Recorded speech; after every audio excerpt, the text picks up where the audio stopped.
Buenos días, hermanos, Dios los bendiga. Es un gusto verlos, ¿verdad? La iglesia llena. Pero qué bueno verlos a todos. Gracias a Dios por esta mañana, este tiempo de adoración, enfocándonos en Cristo, en su palabra, y en ese tiempo pues exponiéndonos a la predicación de esta mañana. Y les voy a pedir que me acompañen continuando con nuestras exposiciones en el libro de Romanos. Si me pueden acompañar a Romanos capítulo 3. Entramos a este grande capítulo.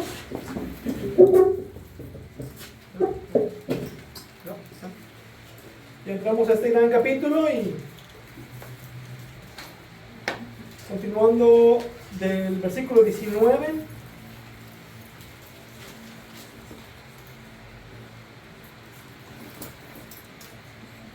Romanos capítulo 3, versículos 19 al 22a. La primera parte del 22.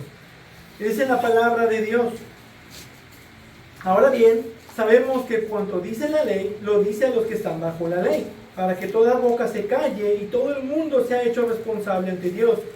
Porque por las obras de la ley, ningún ser humano será justificado delante de él, pues por medio de la ley viene el conocimiento del pecado. Pero ahora, aparte de la ley, la justicia de Dios ha sido manifestada, confirmada por la ley y los profetas. Esta justicia de Dios por medio de la fe en Jesucristo es para todos los que creen. Y hasta ahí vamos a leer en esta mañana. Vamos a orar. Padre, Dios eterno y bendito, te damos gracias primeramente por tu Hijo Jesucristo, la gracia que en Él hemos recibido para salvación, pero también damos gracias por quien eres tú, por tu perfección, tu justicia. Gracias que nos permites estar entre tu pueblo, contados entre tu pueblo. Damos gracias también por esta mañana y pedimos por tu Espíritu Santo que sea en nuestras mentes, en nuestros corazones, y podamos entender lo que el apóstol Pablo nos está explicando aquí del Evangelio tan importante. Le pido que nos ayudes a comprender este texto en esta mañana y seas con nosotros en el nombre de Jesucristo. Amén.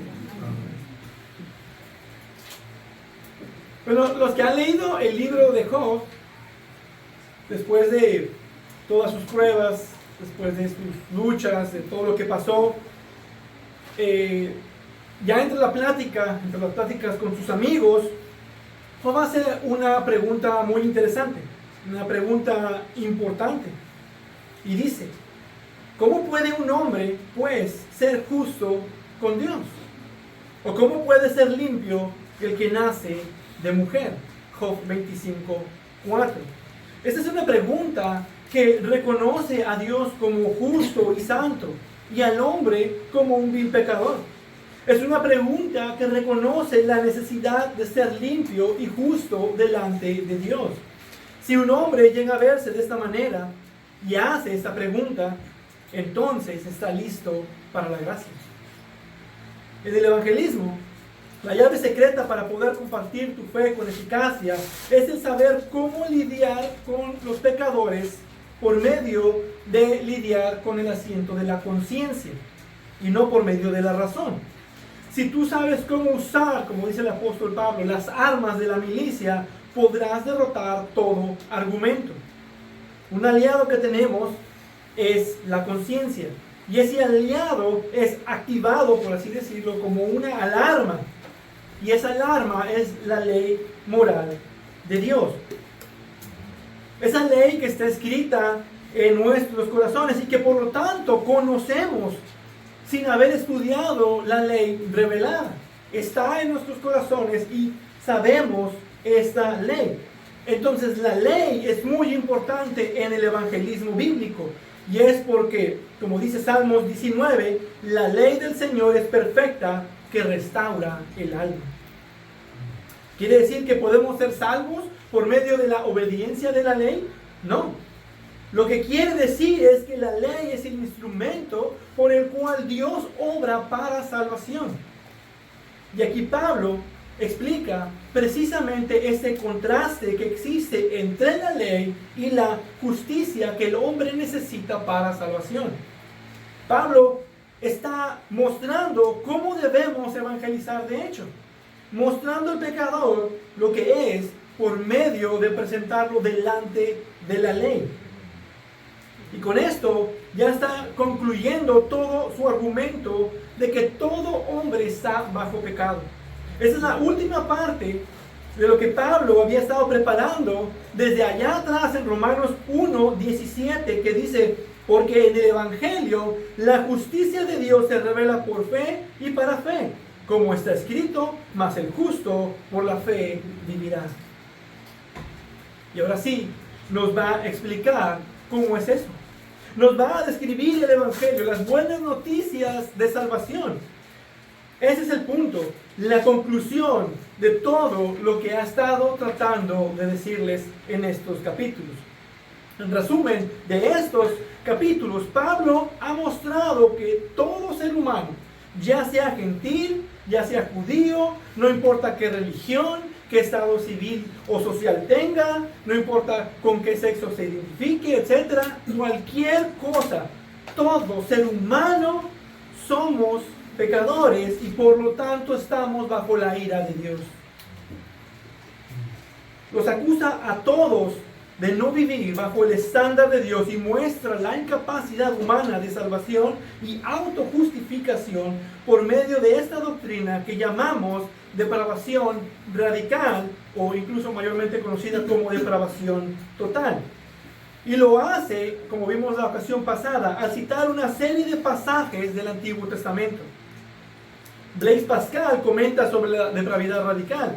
Nada nos ofende tan fuertemente como esta doctrina, pero sin este misterio, el más incomprensible de todos los misterios, somos incomprensibles para nosotros mismos. Es decir, no podemos entender la humanidad, no podemos entender la historia de la humanidad, si no podemos entender al ser humano. Y para entender al ser humano no necesita psicología, ni humanismo, ni filosofía, sino entender su naturaleza descrita por el mismo Creador a través de su palabra. Y esta doctrina nos ayuda a entender todo eso, pero al mismo tiempo nos ofende porque ataca directamente nuestro orgullo pecaminoso.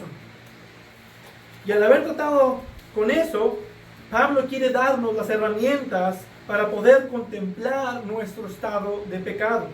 Y eso nos lleva a nuestro texto en esta mañana. Y lo estaremos viendo en dos puntos principales: la ley y la justicia. Y esto lo vamos a ver en el sentido del contraste que Pablo describe entre lo que explica de la ley y lo que describe de la justicia que es necesaria para salvación. Una justicia que solo proviene de Dios y que Dios ha manifestado por medio de la persona de Jesucristo. Porque por la ley ningún hombre puede ser justificado, mas Cristo es nuestra justicia y solo por la fe en Él podemos ser justificados. Y bueno, veamos el primero. Vamos a ver la ley en los versículos 19 al 20. Primero, Pablo nos hace recordar lo que había explicado, de que la ley no está solo para los judíos o quienes tenían la ley mosaica, sino que todos tenemos un conocimiento de esta ley. Versículo 19. Ahora bien, sabemos que cuanto dice la ley, lo dice a los que están bajo la ley. Sabemos a qué se refiere, alude a que tanto Pablo como sus lectores tenían el conocimiento de lo que la ley expresa. Y es interesante que las palabras dice en este pasaje está puesta con dos verbos distintos, que en el griego son dos verbos distintos. Uno alude al contenido y el otro expresa algo audiblemente. El sentido aquí es que el contenido de la ley está dirigido a los que están en la esfera de la ley. En otras palabras, la ley les habla a aquellos que están en la ley. Esto se refiere a los judíos que están en la ley, como lo mencionó en el capítulo 2, versículo 12. La ley les expresa a aquellos que viven bajo la ley. El asunto es que como esa ley está escrita en nuestro corazón, el momento que se nos dice en la ley, en el momento que se nos dice, no cometerás adulterio, no robarás, no matarás, no codiciarás, el momento que se nos dice eso, nos damos cuenta de que ya la hemos roto. Porque uno que no conoce la ley se pudiera justificar. Yo sí obedecí, yo sí me porté bien, yo soy una buena persona. O puede decir a lo mejor, bueno, yo no sabía que no tenía que hacer eso, a mí nadie me explicó eso. Lo habíamos visto anteriormente. Sin embargo, en cuanto te revelan la ley, caes bajo la ley o te haces estar en la ley y entonces no tienes escapatoria. Si te dicen, ¿has robado algo? Automáticamente tú estás bajo la ley y por lo tanto ya recibiste lo que la ley expresa. El sentir de estar bajo la ley no es solamente aquellos que intentan vivir por la ley, sino aquellos a los que la ley se dirige, y eso es a todos los hombres, porque todos tenemos la ley moral de Dios escrita en nuestros corazones. Sabemos lo que está bien y sabemos lo que está mal, pero preferimos hacer lo malo. Y esa es la razón del propósito, porque si solo fuera para los judíos, entonces la ley no tuviera un propósito verdadero. Ahora Pablo nos describe la ley en esos tres aspectos: su propósito, su límite y su función. Veamos el primero. ¿Qué propósito tiene la ley? ¿Para qué se nos fue dada la ley? Y aquí la palabra clave, para, determina el propósito. Es la acción de la ley, es la consecuencia de la ley. Ahora, es importante entender que los que están bajo la ley es una referencia a los judíos. Sin embargo, así como los pasajes anteriores que Pablo cita del versículo 10 al versículo 18 fueron dados a los judíos primeramente, pero aplica para todo hombre. Es una verdad universal de la condición, el estado del hombre. De la misma forma lo es con la ley. Los judíos están primeramente bajo la ley, pero esto aplica para todo hombre. Entonces, este propósito es universal. Ahora, este propósito es doble, y ambos nos confirman esta universalidad, porque el propósito, dice, es para toda boca y todo el mundo. El primero dice, versículo 19, para que toda boca se calle. Hay dos formas en las que la boca puede ser callada. El primero es por testimonio. Los judíos, quienes están bajo la ley, tenían el privilegio de tener la ley escrita y de vivir en una nación que las ponía por práctica. Sin embargo, ellos no pudieron cumplirla. Entonces no solo los gentiles andan en pecado, sino los judíos que tenían la ley también están bajo pecado y condenados por la ley. Entonces, ¿quién puede cumplirla? Como hemos visto en el capítulo 2, el mundo blasfema el nombre de Dios por el testimonio de los judíos. Entonces, si eso es así, si ellos que tenían la ley no pudieron cumplirla, ¿qué gentil podrá obedecer la ley si no la tiene? Llega el gentil, ve al judío y dice, él tenía más información, él tenía los privilegios de la ley, y él falló. Y tenía todo para cumplir y él falló. ¿Qué esperanzas tengo yo de poder vivir bajo ese estándar? Entonces los judíos son testimonio de que nadie puede cumplir las demandas de la ley perfectamente. Pero el segundo también es por conciencia. Todo hombre tiene un conocimiento de la ley. Eso Pablo ya lo dejó en claro. Tenemos una conciencia que nos dice cuándo es que hacemos lo malo. ¿Quién puso esa alarma moral en nosotros? Dios. Y lo hizo precisamente para que cuando hagas algo malo o alguien te encuentre algo malo, esa alarma comience a sonar. Y puedes decir lo que quieras, pero tu conciencia te acusa.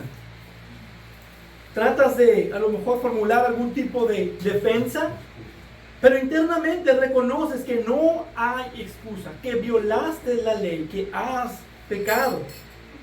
Entonces, no solo puedes observar que no tienes justificación para tus actos por medio de que otros con más privilegios han fallado, pero tú mismo Internamente algo te dice que tú también fallaste y te condena. No hay manera que puedes decir que algo te pueda ayudar en esa circunstancia. Ahora, ese término que dice que toda boca se calle, es como cuando estás en un juicio en la corte y dan las pruebas y las evidencias de tal forma que no importa lo que digas, no importa cómo trates de razonar, no te puedes librar de la culpa. No hay nada que puedas decir para que los cargos contra ti sean removidos. No hay defensa, no puede ser ningún tipo de apologética en tu caso. Tu caso está perdido. Y ese es el propósito de la ley. Y es lo que Pablo ha estado haciendo desde Romanos capítulo 1. Dejar a todo el hombre sin excusa, sin razonamiento, sin ninguna forma de defensa delante del juicio divino, por cuanto todos somos pecadores y estamos bajo la ira de Dios. No existe ninguna excusa razonada que pueda librarte de la condenación y el hecho de que eres un pecador que necesita de la gracia. Es decir, tapar la boca a todo hombre. Y esto nos lleva a la otra parte del propósito, versículo 19. Todo el mundo se ha hecho responsable ante Dios. Ahora es importante notar que esta palabra solo es usada una vez en todo el Nuevo Testamento. La palabra jupodikos, que significa perder el juicio delante de una corte, ser deudor o culpable. Y hay otras palabras usadas para culpable en el griego, pero esta es usada aquí únicamente, esta palabra jupodikos. Pero gracias al texto extrabíblico donde se llega a usar esta palabra, podemos decir que esta palabra lleva la idea de ser responsables, o como obligado a ser procesado o de rendir cuentas, y es usado en un término legal. Y la idea de esto es que todo el mundo está delante del juicio de Dios y hay un fiscal, y ese fiscal es la ley de Dios. Y la ley revela que todo el mundo es culpable y que todos son dignos del castigo divino. Entonces no solo no tienes excusa, no hay defensa, pero todas las evidencias están en tu contra. Todas las evidencias determinan tu condenación. No importa nada de lo que hagas o digas, tú ya perdiste el juicio delante de Dios. Eres culpable, eres responsable de tus actos delante de Dios. Tú tienes una responsabilidad de recibir las consecuencias de tu pecado. Eso también quiere decir que tú no le puedes pasar la culpa a alguien más. Como tú eres quien debe, no puedes pasarle la multa a otro que también está en deuda. Sin embargo, no es lo mismo con alguien que no tiene la culpa. Alguien que no tiene culpa sí puede recibir ese castigo en tu lugar. Pero ese es el sentido de que todo ser humano es hecho responsable porque todos somos pecadores. La ley condena a todo hombre. Son nuestros actos quienes nos tienen como criminales. Ese es el propósito de la ley, llevar a todo hombre a ese lugar de desesperación, sin defensa, sin esperanza, sin solución. Es, por así decirlo, un caso perdido, al menos por méritos humanos. Es decir, el propósito de la ley es hacer que todo hombre quede responsable delante del juicio de Dios. Cada uno de nosotros va a dar cuentas por sus propios pecados, por sus propias palabras, por nuestras acciones y pensamientos. Todos vamos a dar cuenta. Ese es el propósito de la ley. Pero ahora veamos el límite de la ley. ¿Cuál es el límite de la ley? ¿O en qué sentido es un límite? Otra pregunta que nos ayudaría es ver cuál es su alcance. Versículo 20. Porque por las obras de la ley, ningún ser humano será justificado delante de él. Y bien, la palabra aquí, ¿por qué?, nos dice que ahora va a explicar cuál es la razón por la cual es el propósito de la ley por medio de señalar su límite.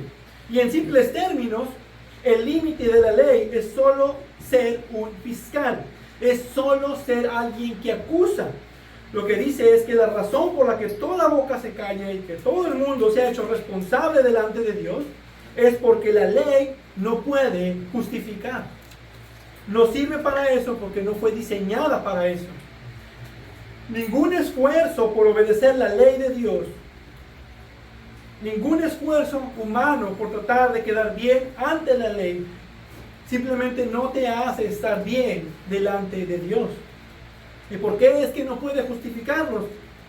¿Por qué es que no podemos generar justicia en nosotros por medio de obedecer la ley? Porque como Pablo ha demostrado, ya somos culpables. Un violador, por más obediente a la ley que pudiera llegar a ser, por más que pague sus impuestos a tiempos, por más que sea un ciudadano ejemplar, por más buen amigo que pueda ser con todos los que le rodean, por más que haya guardado toda la ley, el punto es que ya quebrantó la ley y la justicia demanda que pague por su crimen. Y delante de Dios, lo mismo es con un mentiroso. Ya somos pecadores. Si tú has mentido una sola vez, tú ya quebrantaste la ley y eres culpable. Ya somos pecadores y por lo tanto todas las obras de la ley no pueden ofrecernos ningún bien para tapar la culpa de nuestro pecado. Su propósito no es para nuestro bien y su límite de oficio solo llega al de ser de un acusador. Y algo que se debe aclarar, Pablo no está diciendo que el obedecer esté mal. No está condenando el hecho de que debamos obedecer la ley. De hecho, la obediencia es requerida y es buena. Lo que Pablo afirma es que esa obediencia no lleva méritos de salvación. Las obras de la ley no nos justifican delante de Dios. De hecho, es lo contrario. Nos dice Gálatas 3:10. Porque todos los que son de las obras de la ley están bajo maldición. Pues escrito está: maldito todo el que no permanece en todas las cosas escritas en el libro de la ley para hacerlas. Está hablando de una obediencia universal perpetua. El que no permanece en todas las cosas para hacerlas. Todos los que no viven así bajo ese estándar están bajo maldición. Es una obediencia universal, perpetua, real en perfección. Es decir, en toda palabra, en todo pensamiento, en toda nuestra acción. Sin eso, estamos bajo la maldición de la ley. Y ya se demostró que ningún hombre puede cumplir con ese estándar. Timothy Keller comenta: la ley no es un checklist que debemos cumplir, es un estándar que no alcanzamos. Ningún ser humano puede vivir en obediencia universal, perpetua, real, en perfección. Ninguno. Entonces creo que podemos ver que la ley realmente es un instrumento de condenación y no de salvación. La ley no fue dada para salvar, sino para hacer que el pecador busque refugio en la gracia de Dios. La ley es para que el hombre se vea a sí mismo como es y diga: no hay nada en mí, yo soy culpable, necesito la justicia de alguien más. La ley no te puede declarar justo, sino que te declara culpable y pecador. La ley no se nos da para que la cumplamos y poder ser justificados. Entonces, si no podemos ser justificados por las obras de la ley, tenemos que ser justificados de alguna otra manera externa a nosotros. Y ahora vamos a ver en esto la función de la ley. ¿Cuál es la función de la ley? ¿Qué utilidad tiene o para qué es buena la ley? Versículo 20. Pues por medio de la ley viene el conocimiento del pecado. Aquí la palabra pues determina que la idea anterior por medio de aclarar algo, y eso lo hace en el sentido de la función. Pablo, ¿por qué es que ningún ser humano puede ser justificado? Porque la función de la ley es revelar el pecado. Para eso fue diseñado. Lo que dice es que para saber cuál es tu verdadero estado, el medio es la ley. La ley tiene la función de ser un espejo con rayos X para poder ver nuestro corazón. La ley es el agente que revela al hombre su condición natural como pecador. Entonces la ley nos muestra lo que somos, pecadores.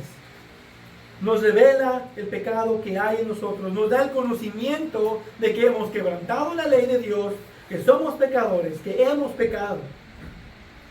Ahora, Aquí vemos un leve contraste entre lo que la ley no puede hacer, que es el límite que observamos, y lo que sí puede hacer, que es en sí la función que tiene. Es decir, la ley no puede justificar, pero la ley sí revela el pecado. La ley no fue dada para salvar, sino para hacer que el pecador busque refugio en la gracia de Dios por medio de ver su estado caído. Charles Spurgeon comenta: no creo que hombre alguno pueda predicar el evangelio sin predicar la ley. Si le quitas la caridad a la ley, opacas la luz por medio de la cual el hombre percibe su culpa. Esta es una pérdida grave para el pecador en lugar de ganancia, ya que disminuye la probabilidad de su convicción y conversión. Yo digo que has privado al evangelio de su auxiliar más capaz cuando dejas fuera la ley. Le has quitado el ayo que debe conducir a los hombres a Cristo. Jamás aceptarán la gracia mientras no tiemblen ante una ley justa y santa. Por lo tanto, la ley sirve un propósito sumamente importante y no debe de ser removida de su lugar. Entonces la ley sí tiene una utilidad, es buena porque es el arma más poderosa para que el pecador pueda ver su necesidad de Cristo y así la gracia del evangelio sea más apreciada. En el progreso del peregrino, John Bunyan nos ilustra la función de la ley en términos de la salvación. Cuando Cristiano, si los que lo han leído, si no, se los dejo de tarea. Cuando Cristiano llega a la casa de intérprete, una de las ilustraciones es un cuarto sucio, donde está un señor limpiando con una escoba y lo que está haciendo es estar levantando mucho polvo, con nubes densas de polvo donde casi no se puede ver, no se puede respirar. Después entra otra señora con un atomizador para echar agua. Y así el polvo se disipa, el aire se limpia y es más fácil barrer. El intérprete le comenta a Cristiano que el cuarto es el corazón del hombre no santificado. El Señor que está barriendo es la ley, el polvo es el pecado y la señora con el atomizador son el evangelio y el agua es la gracia. Y lo que le enseña es que en lugar de que la ley venga a limpiar el corazón del hombre, lo que hace es que aviva el pecado, le da más revuelo, lo alborota, le da más fuerza al pecado. Eso es lo que hace la ley en el corazón del hombre. Y así es como nos ilustra Bunyan la función de la ley. Otro ejemplo clásico es cuando tú limpias tu casa. Limpias todo el polvo, estás limpiando todos los muebles, están rechinando de limpios, pero luego llega Gisela a abrir las cortinas. Y lo que pasa cuando entra la luz es que empiezas a ver todo el polvo. Dices, pero se acabó de limpiar. Pero ves que la luz que va entrando revela el polvo. El polvo no lo habías limpiado, estaba ahí, simplemente no lo habías visto. A lo mejor lo limpiaste de ciertos lugares, pero el polvo siempre está presente. Entonces podemos decir, ¿se generó el polvo? No, el polvo ya estaba allí. Lo que pasa es que la luz revela ese polvo. Esa es la función de la ley, ser luz para ver el pecado con más claridad, para ver lo que antes no se veía. Revela lo que siempre había estado allí en el corazón. Y esta función revela su propósito. Es decir, la ley revela el pecado de todo hombre y por lo tanto se quedan sin defensa, callados, culpables delante de Dios ante las acusaciones de la ley, porque es la evidencia y por lo tanto la ley no puede hacer más que condenar. Y ahí es donde vemos cómo se relacionan estos tres puntos. Y Pablo tratará esto más a detalle en el capítulo 7. Entonces la ley tiene un propósito contra todo hombre, tiene un límite en cuanto a la salvación y tiene una función de revelar el estado pecaminoso del hombre. Pero ahora, dice Pablo, veamos la justicia. Versículo 21. Pero ahora. Es un contraste marcado entre lo que va a decir, lo que acaba de decir y lo que va a decir. En general hay un contraste que Pablo quiere remarcar entre la ley y la justicia. ¿Por qué hay un contraste? Porque si nadie nunca ha pecado y ha vivido perfectamente delante de Dios, cumpliendo todos los mandamientos, cumpliendo el alto estándar moral de Dios, entonces todas las obras de la ley son justicia. Actuar de acuerdo con la ley es justicia. Sin embargo, como nosotros ya somos pecadores, eso ya no es verdad para nosotros. Pero sí necesitamos esa justicia. Y Pablo entonces aclara la relación y la diferencia que hay entre la ley y la justicia, y lo hace al explicar que esa justicia se revela en el Evangelio. Esa justicia que necesitamos se revela en el Evangelio, es manifestada y confirmada. Otra forma de ver este contraste es en sí el problema, que es la ley, y la solución que Dios ha provisto, su justicia. Dice Pablo, este es el problema, aquí está la ley, esto es lo que hace, pero ahora esta es la solución de Dios. Y lo primero que podemos observar es que esta justicia, nos dice, es aparte de la ley. Algunos llegan a interpretar la frase aparte de la ley como refiriéndose que está hablando del Antiguo Testamento. Está diciendo que esta justicia es aparte del Antiguo Testamento.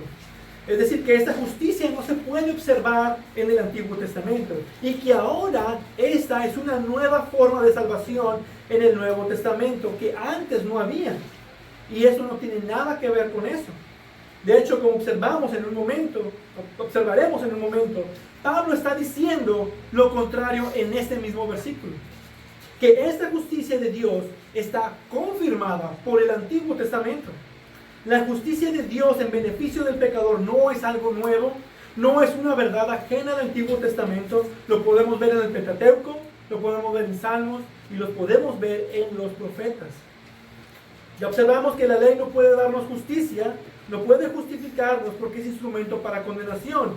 Y lo que dice es que hay una justicia que no procede de esa ley. Hay una justicia externa. Y esto se confirma por la expresión aparte de la ley. Es decir, esta justicia no viene por tratar de guardar la ley. Porque como ya se aclaró, la ley no justifica. Esa justicia que el hombre necesita y que la ley no puede generar en nosotros por pecadores, ni que nos puede otorgar, esta justicia es ajena. Esta justicia le pertenece a alguien que nunca ha pecado. Y es la justicia de Dios. Y ahí está el contraste que Pablo está queriendo hacer entre la ley y la justicia. Y esta declaración es el comienzo del Evangelio que nos va a estar describiendo de los versículos 21 al 26. Y todo esto ata de vuelta, como veíamos al principio, Romanos 1:17. Porque en el Evangelio la justicia de Dios se revela por fe y para fe. Muchos eruditos incluso han mencionado que ese pasaje de los versículos 21 al 26 son los más importantes de la Biblia. Lo llaman el corazón de la Biblia. Incluso yo he llegado a ver esto personalmente. Si solo pudiera yo tener un pasaje de las Escrituras, si solo se me permitiera tener un pasaje, serían estos versículos del 21 al 26. Porque este es el Evangelio resumido.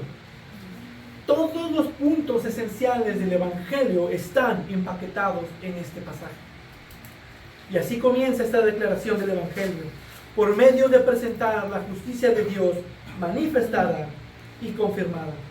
Versículo 21 dice, la justicia de Dios ha sido manifestada, confirmada por la ley y los profetas. Primero, debemos entender que es esta justicia de Dios. Esto lo podemos observar de dos formas. En primer lugar, por su naturaleza justa. Dios es justo y Él ha mostrado su justicia por medio de condenar el pecado. Y es tan justo que no escatimó ni a su propio Hijo, sino que lo mató por el pecado que Él tomó en sus hombros.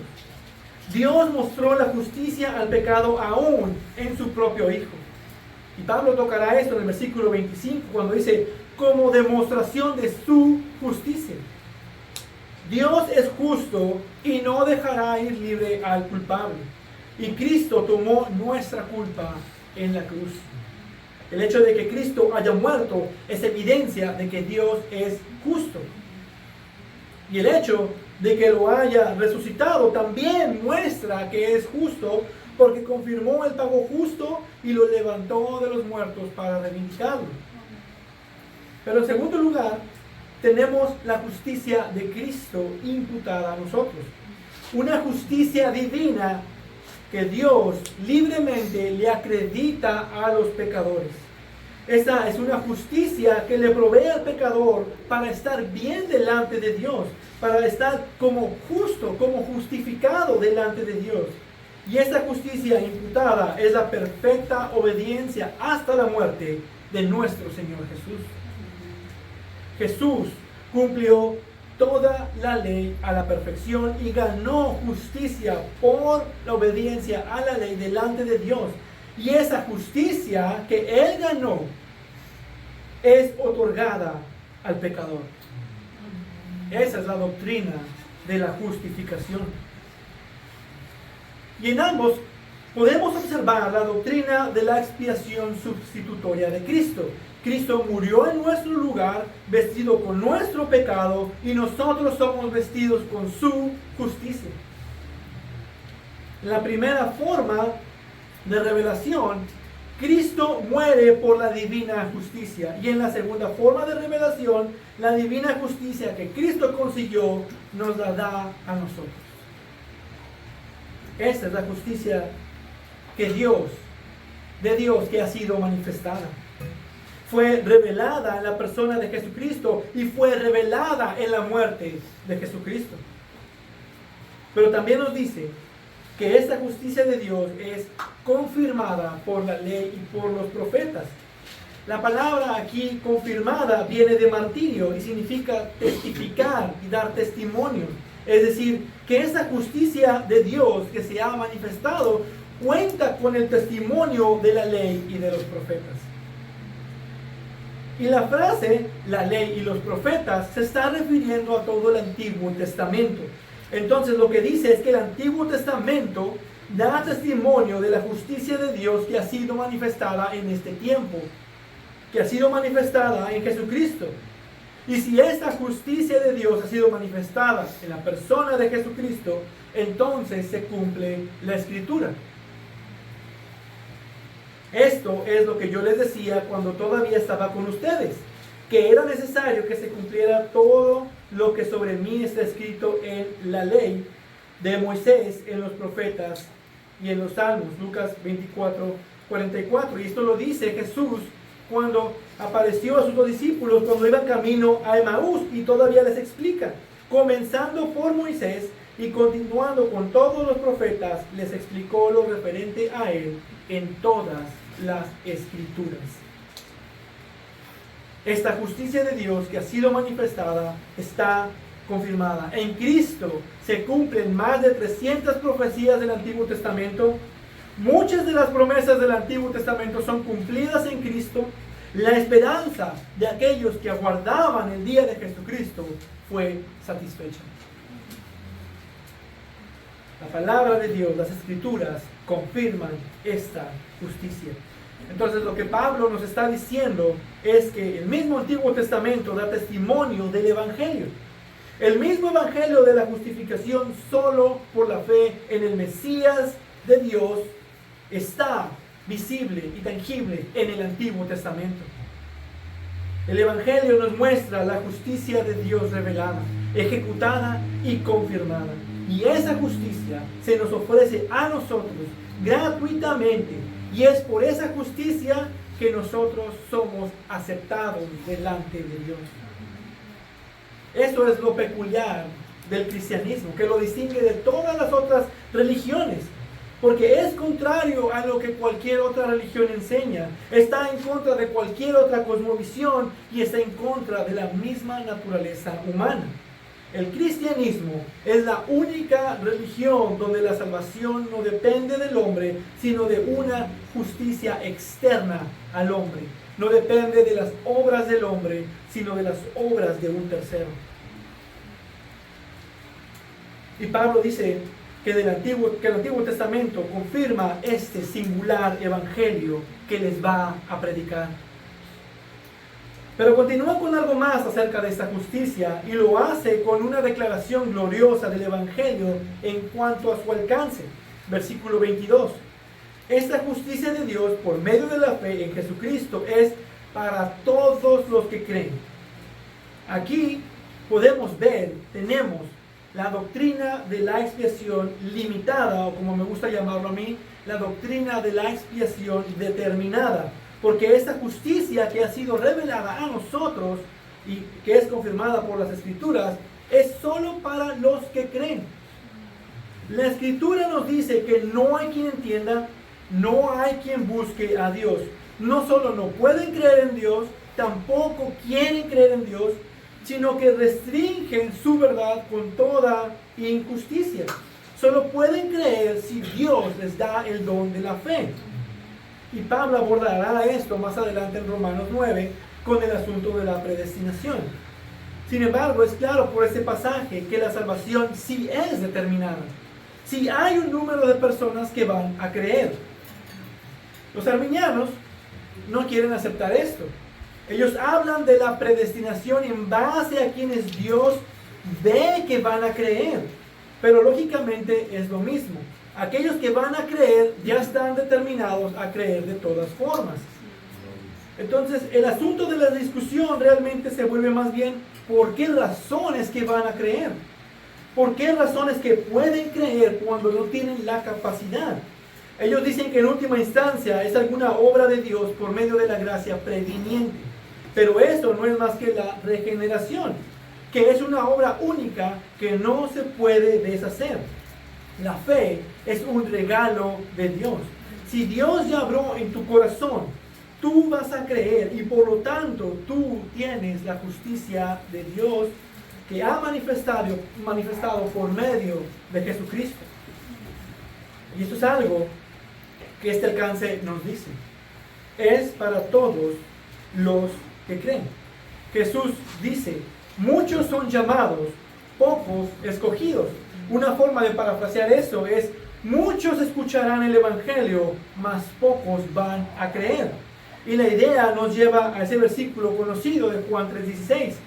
Porque de tal manera amó Dios al mundo, que dio a su Hijo unigénito, para que todo aquel que cree en Él no se pierda, sino que tenga vida eterna. Aquellos que creen recibirán vida eterna. Es una garantía. Si tú crees, tú tienes vida eterna. Pero para eso necesitan esta justicia de Dios. Entonces hay algo que el hombre hace. Y eso nos dice que la salvación sí involucra que el hombre emplee fe y arrepentimiento. Una salvación por medio de la fe. Dios nos da esta justicia por medio de la fe. Dios justifica a todo aquel, dice, que cree. Es una certeza, que cree. Esta es la doctrina de la justificación por medio de la fe. Ahora, algo que es importante entender, el hombre ejercita la fe y el arrepentimiento. Él es responsable de hacer eso.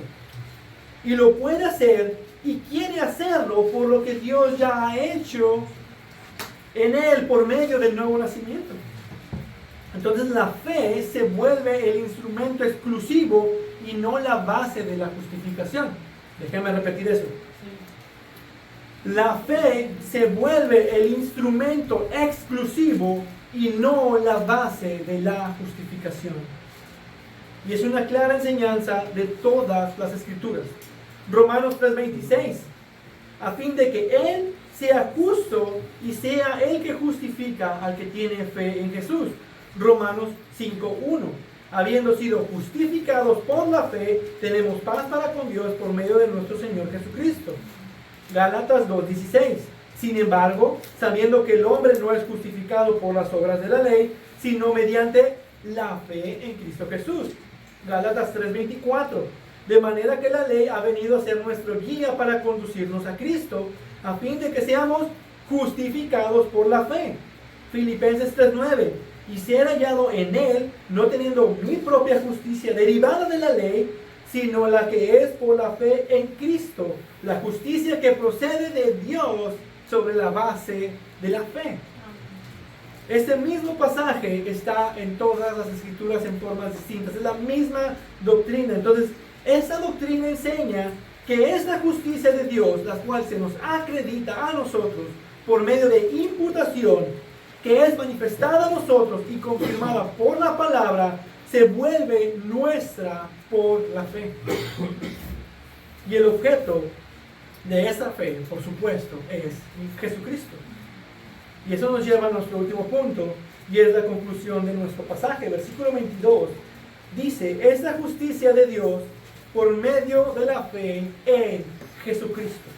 Jesucristo es el objeto de la fe que es necesaria para la justificación. ¿Por qué? Porque fue Cristo quien vivió una vida perfecta en obediencia hasta la muerte. La justicia que Dios nos acredita a nosotros es la justicia que Cristo consiguió en su vida terrenal. Él la ganó para nosotros mientras tomaba el castigo por nosotros. Él vivió y murió para nosotros, por nosotros, para hacer su obra de salvación en nosotros. El problema del hombre es precisamente no reconocer eso. No reconocer que necesitan una justicia externa que solo Dios puede proveer. El ser humano en su condición caída desea buscar su propia justicia de alguna forma por sus propios méritos.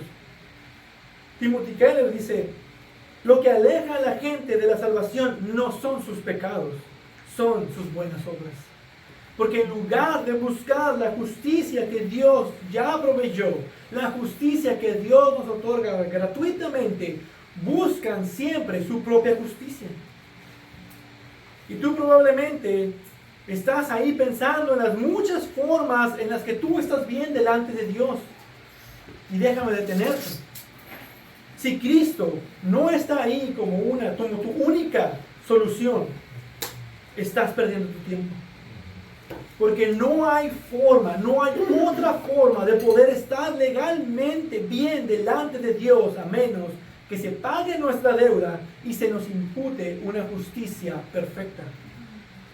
Juan Carlos Ryle comenta, las personas nunca pondrán sus caras decididamente hacia el cielo, ni vivirán como peregrinos hasta que sientan realmente que corren peligro del infierno. Permítanos exponer y enfatizar los 10 mandamientos y mostrar la longitud, la anchura, la profundidad y la altura de los requisitos de ellos. Podemos contar con ello. Los hombres nunca vendrán a Jesús, a permanecer con Jesús y vivir por Jesús, a menos que realmente sepan por qué han de venir y cuál sea su necesidad. Aquellos que el Espíritu atrae a Jesús son aquellos que el Espíritu ha convencido de pecado. Sin una plena convicción de pecado, quizá parezca que los hombres vengan a Jesús y lo sigan por un tiempo, pero pronto se alejarán y volverán al mundo. Necesitas entender que eres un pecador, que has roto la ley de Dios, que la has quebrantado, que toda tu vida es en pecado, toda tu vida ofende a Dios, que has violado la ley de Dios y eres digno de condenación. Que fuera de Cristo no tienes esperanza y fuera de Cristo no tienes salvación. No hay nada en ti que te pueda salvar. La ley no te puede salvar, al contrario te condena. No hay a dónde mirar, solo puedes mirar a Cristo. No hay a dónde correr, solo Cristo es el camino. No hay ninguna defensa, solo Cristo es nuestro abogado. No hay nada en ti que te pueda salvar, pero Cristo es suficiente. Se preguntaba Job, ¿cómo puede un hombre, pues, ser justo con Dios? Por medio de recibir la justicia que Cristo otorga gratuitamente a todo pecador por medio de la fe. Si tú pones tu fe en Jesucristo, todo pecado se te es perdonado. Pero también toda la justicia de Dios se te es imputada a tu favor.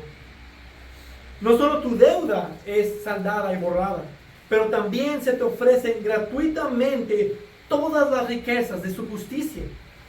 Cristo es nuestra perfecta y única justicia. Es por fe en Cristo, solo por fe en Cristo, que tenemos justificación. Declarados legalmente justos, legalmente en un estado bien con Dios. Eso que la ley no puede hacer.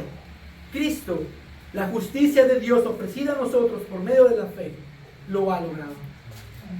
Solo Jesús puede salvar. Solo Jesús es nuestra preciosa y necesaria justicia delante de un Dios justo. Amén. Padre, Dios eterno, Dios bendito, damos gracias por la obra de tu Hijo Jesucristo. Damos gracias por su vida, con la cual Él consiguió nuestra preciosa justicia, con la cual necesitamos ser cubiertos, necesitamos ser revestidos. Nuestro pecado ha sido perdonado por su sacrificio, pero sin su justicia no pudiéramos estar delante de ti. Y tenemos esta confianza de estar delante de tu trono de gracia, por esa justicia, porque tú nos ves como si nosotros fuéramos Cristo, como si nosotros hubiéramos vivido la vida de Cristo. Esa obra tan maravillosa de ese intercambio que tú has hecho, Cristo en nuestro lugar y nosotros en su lugar, para que seamos hechos hijos de Dios por medio de la fe. Gracias por ese precioso don, gracias por la obra que haces en nosotros. Y yo te pido que sigas trabajando en tu pueblo, que sigas edificando, que sigas haciéndonos madurar en la fe, pero también aquellos que no han creído, que no han puesto una fe, yo te pido que quebrantes su corazón, que rompas el duro suelo en ellos para que puedan ver y puedan creer y entonces tengan esta preciosa salvación. Obra en medio de nosotros, lo pedimos en el nombre de Jesucristo. Amén y amén.